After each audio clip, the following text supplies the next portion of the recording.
നമസ്കാരം, good evening. കേരളത്തിൻ്റെ സ്വന്തം FM ക്ലബ് FM-ൽ ഇത് ലവ് ബൈറ്റ്സിൻ്റെ സമയം, പ്രണയിക്കുന്നവരുടെ സ്വന്തം സമയം. കൂടെ ഞാനാ റീനു.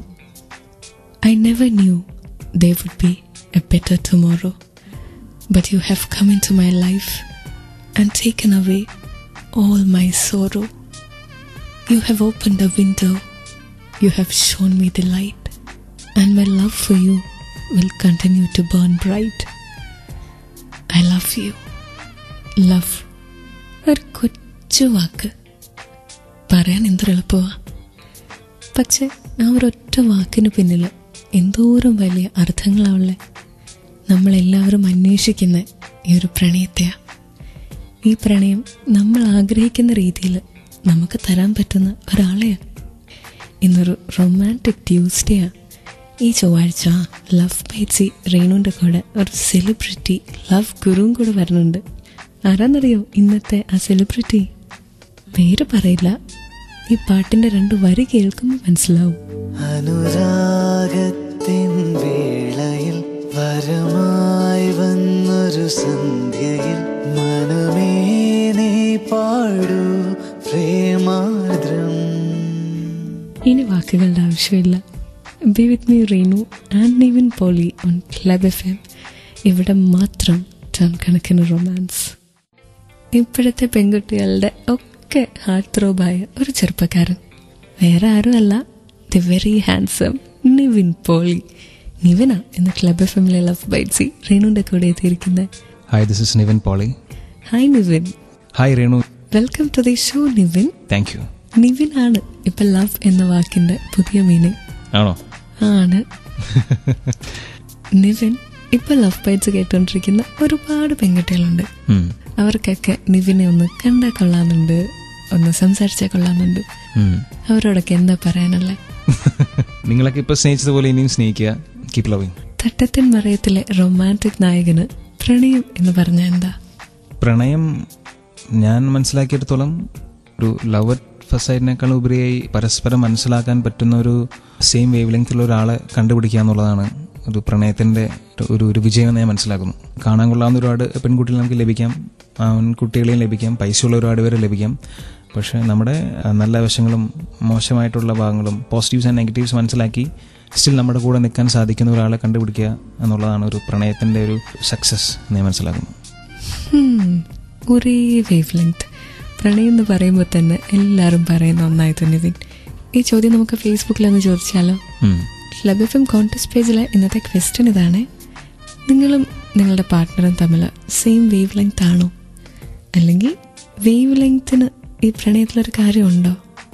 ഉത്തരം പോസ്റ്റ് ചെയ്തേ ആൻഡ് കേട്ടുകൊണ്ടിരിക്കുക ലവ് ബൈറ്റ്സ്. ഇവിടെ മാത്രം ടൺ കണക്കിന് ഫൺ, ടൺ കണക്കിന് ലവ്. ലവ് സ്റ്റോറി കേൾക്കാൻ ഇഷ്ടമാണോ? ക്ലബ് FM-ലെ ലവ് ബൈറ്റ്സിൽ ഞാൻ റീനു, എൻ്റെ കൂടെ നിവിൻ പോളി. നമ്മളിപ്പോൾ കേൾക്കാൻ പോകുന്ന നിവിൻ്റെ ലവ് സ്റ്റോറിയാണ്. ഈ സിനിമയിൽ കാണുന്ന പോലെയുള്ള ഒരു ലവ് സ്റ്റോറി ഒന്നും ഞങ്ങൾ തമ്മിൽ ഉണ്ടായിട്ടില്ല. ഞങ്ങൾ ഒരുമിച്ച് പഠിച്ചവരാണ്. ഞങ്ങൾ ആദ്യം ഫ്രണ്ട്സായി, പിന്നെ ഒരു സെയിം വേവ് ലെങ്ത് എന്ന് മനസ്സിലായപ്പോൾ ഞങ്ങൾ പരസ്പരം സംസാരിക്കാൻ തുടങ്ങി. ഒരു പോസിറ്റീവ് എനർജി ഞങ്ങൾക്ക് രണ്ടുപേർക്കും ഫീൽ ചെയ്തു. പിന്നെ അതൊരു ഫ്രണ്ട്ഷിപ്പായി മാറി. പിന്നെ ഫ്രണ്ട്ഷിപ്പിൽ നിന്ന് അതൊരു ഒരു പ്രണയത്തിലേക്ക് മാറിയതാണ്. ഒരു പ്രപ്പോസലൊന്നും ഞങ്ങളുടെ ലൈഫിൽ ഉണ്ടായിട്ടില്ല. അപ്പോൾ മോർ ഓഫ് ഒരു മെച്യൂർഡ് റിലേഷൻ ആയിരുന്നു ഞാനും എൻ്റെ വൈഫും തമ്മിൽ. തട്ടത്തിൻ മറയത്തിൽ നിവിനെ ഫ്രണ്ട്സാണ് ഹെൽപ്പ് ചെയ്യുന്നത്. റിയൽ ലൈഫിൽ എങ്ങനെയായിരുന്നു? എൻ്റെ ഫ്രണ്ട്സ് ഹെൽപ്പ് ചെയ്തിട്ടുണ്ട്, എൻ്റെ കസിൻസ് ഹെൽപ്പ് ചെയ്തിട്ടുണ്ട്. ഞാൻ ഈ കാര്യം ആദ്യം വീട്ടിൽ പറഞ്ഞപ്പോൾ ഞാൻ ജോലി റിസൈൻ ചെയ്ത് നെക്സ്റ്റ് എന്തെന്ന് ഒരു അവസ്ഥയിൽ നിൽക്കുന്നൊരു സമയമായിരുന്നു. അപ്പോൾ ആ സമയത്ത് നമ്മുടെ പാരൻസ് എപ്പോഴും നമ്മുടെ നല്ലത് വരണമെന്ന് ചിന്തിക്കുന്നവരാണ്. 2 കാലിൽ നിൽക്കാൻ പറ്റുന്ന ഒരു അവസ്ഥയിൽ മാത്രം നീ വിവാഹം കഴിക്കാൻ പാടുള്ളൂ. പിന്നെ പ്രണയിച്ച് വിവാഹം കഴിക്കുന്നതിൻ്റെ ദൂഷ്യഫലങ്ങളെല്ലാം എൻ്റെ അമ്മ എനിക്ക് പറഞ്ഞു തന്നു. അല്ല, നമ്മൾ പ്രണയിക്കുമ്പോൾ കാണുന്നൊരു മുഖമായിരിക്കില്ല വിവാഹം കഴിച്ച് കഴിഞ്ഞിട്ടുണ്ടെങ്കിൽ. നമ്മളെപ്പോഴും പ്രണയിക്കുമ്പോൾ പോസിറ്റീവ്സ് മാത്രമേ നമ്മൾ കാണുള്ളൂ. പക്ഷെ ഞാൻ പോസിറ്റീവ്സും നെഗറ്റീവ്സും കണ്ട ഒരാളായതുകൊണ്ട് എനിക്കതൊരു ബുദ്ധിമുട്ടായിട്ട് തോന്നിയില്ലായിരുന്നു. പക്ഷെ എനിക്ക് ഒരു സ്ട്രേഞ്ചറിനെ വിവാഹം കഴിക്കുന്നതിനേക്കാൾ ഇഷ്ടം ഞാൻ മനസ്സിലാക്കി എനിക്ക് ഇണങ്ങുന്ന ഒരാളെ കണ്ടുപിടിച്ചെടുക്കുന്നതിലാണ്. ഞാൻ ചിന്തിച്ച രീതി ശരിയാണെന്ന് എനിക്ക് തോന്നിയതുകൊണ്ട് തന്നെ ഞാൻ ആ രീതി തന്നെ മുമ്പോട്ട് പോയതാണ്. അമ്മയ്ക്ക് പ്രണയവിവാഹത്തോട് പൊതുവെ, അതായത് അമ്മ കേട്ടിടത്തോളം എല്ലാം ഫെയിലിയർ ആയിരുന്നു, എക്സ്പീരിയൻസ് ഒന്നും ഫെയിലിയർ ആയിരുന്നു. അപ്പോൾ അത് സ്വന്തം മകന് വരരുതെന്ന് എൻ്റെ അമ്മ ആഗ്രഹിച്ചു. അപ്പോൾ അമ്മേനെ പറഞ്ഞ് മനസ്സിലാക്കാൻ എൻ്റെ കസിൻസും കൂട്ടുകാരൊക്കെ ഒരുപാട് സഹായിച്ചിട്ടുണ്ട്. അപ്പൊ നീ ഒരു ഭാഗ്യവാനാണ്. പക്ഷെ രക്ഷപ്പെട്ടിട്ടില്ല കേട്ടോ. ക്ലബ് എഫ്എമ്മിലെ ലവ് ബൈറ്റ്സിൽ ഇനിയും ഒരുപാട് ചോദ്യങ്ങളെ നേരിടാറുണ്ട്. You all stay tune to love bites on club FM. ഇവിടെ മാത്രം ടൺ കണക്കിന് ലവ്. പ്രണയത്തിലാവുന്നതിന് മുന്നെയാണോ സംശയങ്ങൾ? വെറുതെ തോന്നുക. ക്ലബ് എഫ്എമ്മിലെ ലവ് ബൈറ്റ്സിൽ റീനു പറയുന്നു, പ്രണയിച്ച് തുടങ്ങി കഴിയുമ്പോഴാണ് സംശയങ്ങൾ. നിവിൻ, നമുക്കിപ്പോൾ ഒരു മെസ്സേജ് രാജേഷ് അയച്ചു തന്നിട്ടുണ്ട്. രാജേഷിന്റെ ലവറിനെ കുറിച്ച് ഫ്രണ്ട്സ് ഗോസിപ്പ് പറയാ, എന്താ ചെയ്യേണ്ടതെന്ന് ചോദിച്ചേക്കുന്നത്. രാജേഷ്, എനിക്ക് പറയാനുള്ളത്, നമ്മുടെ ഫ്രണ്ട്സ് ആണെങ്കിൽ നമ്മുടെ ചുറ്റുവട്ടത്തുള്ള എല്ലാവരും എന്ത് വേണമെങ്കിലും നമ്മുടെ ലവറിനെ കുറിച്ച് പറയാം.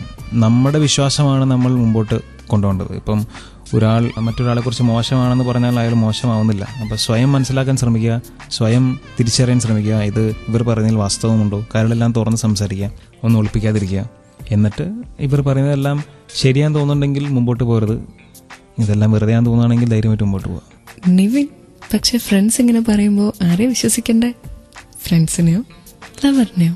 അതേ പറഞ്ഞ, അത് അത്ര ഒരു സിറ്റുവേഷൻസ് ഉണ്ടാകുമ്പോൾ നമുക്ക് ആർക്കാണെങ്കിലും ഒരു സംശയം നമ്മുടെ മനസ്സിൽ വരും. അത് ക്ലിയർ ചെയ്യാപ്പോൾ തന്നെ, അത് മനസ്സിൽ വെച്ച് സംസാരിക്കുന്നതിനേക്കാൾ ഉപരിയായി അത് അത്തരം ഡൗട്ട്സ് ഒക്കെ വരുമ്പോൾ നമ്മൾ ക്ലിയർ ചെയ്തിട്ട് ആരാണോ ശരി അവരുടെ കൂടെ നിൽക്കുക. ഇപ്പം എനിക്ക് തോന്നുക എൻ്റെ ബോയ് ഫ്രണ്ടിന് വേറൊരു ലവർ ഉണ്ടെന്ന്. അങ്ങനെയാണെങ്കിൽ എന്താ ചെയ്യേണ്ടത്? നേരിട്ട് ചോദിക്കണോ? ചോദിക്കുന്നതാണ് നല്ലത്. എപ്പോഴും ഓപ്പണായിട്ട് കാര്യങ്ങൾ ചോദിക്കുക. ഇന്ത്യയെ തന്നെ സമ്മതിക്കാൻ വഴിയില്ല, പക്ഷേ അത് അറിയാൻ വിധിച്ചപ്പെട്ടവരാണെന്നുണ്ടെങ്കിൽ നമ്മൾ അറിഞ്ഞിരിക്കും. ശരി, പക്ഷെ ഇങ്ങനൊരു കാര്യമില്ല. നമ്മൾ ചോദിച്ച പേരിൽ അയാൾ ഇട്ടിട്ട് പോയാലോ? മനസ്സിലാക്കിപ്പിക്കാൻ ശ്രമിക്കാം അല്ലേ? അതെ, കേട്ടുകൊണ്ടിരിക്കുന്നവരോട് ഒരു ചോദ്യം. നിങ്ങൾക്കെങ്ങനെ ഒരു ക്വസ്റ്റ്യൻ ഇവൻ്റെ അടുത്ത് ചോദിക്കണം എന്നാൽ 56070 ഒരു മെസ്സേജ് ആയിട്ട് അയച്ചാൽ മതി. ഫോമാറ്റ് ക്ലബ് FM സ്പേസ് നിങ്ങളുടെ മെസ്സേജ്. ആൻഡ് കേട്ടുകൊണ്ടിരിക്കുക ലവ് ബൈറ്റ്സ്. ഇവിടെ മാത്രം ടൺ കണക്കിന് ഫൺ, ടൺ കണക്കിന് ലവ്.